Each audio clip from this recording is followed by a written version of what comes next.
Now turn to Section 4.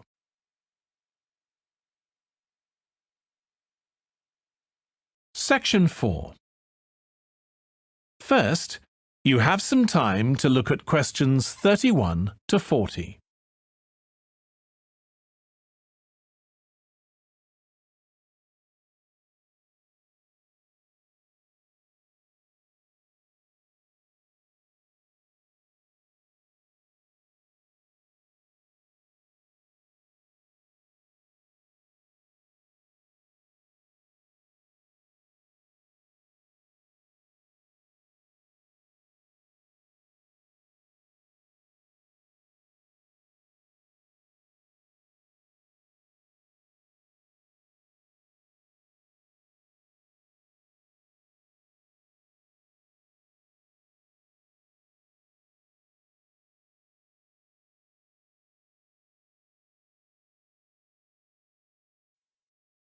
Now listen carefully and answer questions 31 to 40.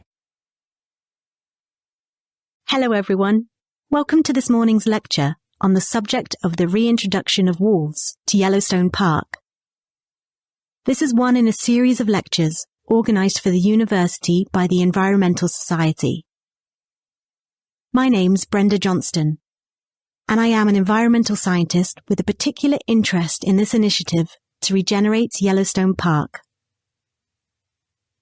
One of the most exciting scientific findings of the past half-century has been the discovery of trophic cascades.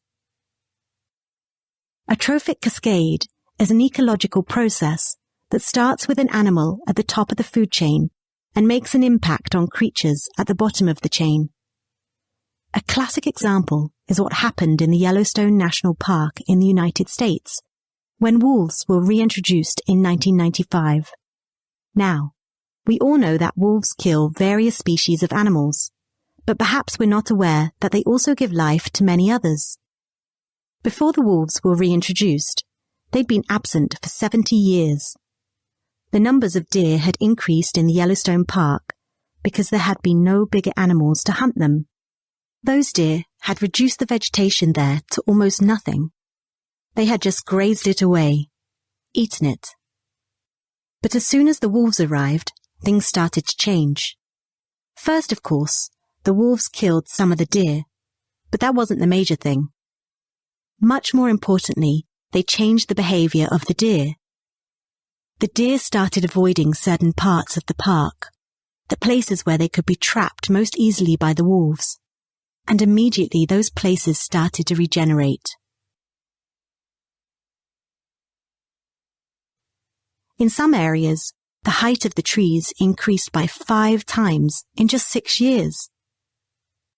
And as soon as that happened, the birds started moving in. The number of songbirds started to increase greatly. The number of beavers also started to increase because beavers like to eat the trees.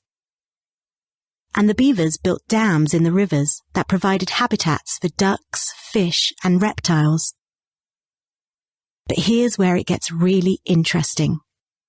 The wolves also changed the behavior of the rivers, because there were now trees and plants with strong roots holding the soil together that prevented soil erosion. The river narrowed. More pools formed. This was important for wildlife habitats. The rivers changed in response to the wolves.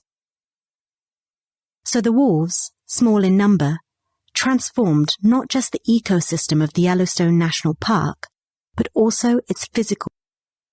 That is the end of Section 4. You now have half a minute to check your answers.